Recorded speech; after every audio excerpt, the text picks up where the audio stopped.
ちは、キネハヤリッキーです。今日は元なでしこジャパンの鮫島さんに来てもらいました。お久しぶりです。今年も最後ですね。早かった。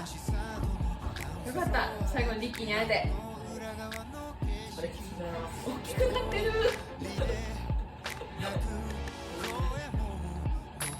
皆様も良いお年をお迎えください。はい、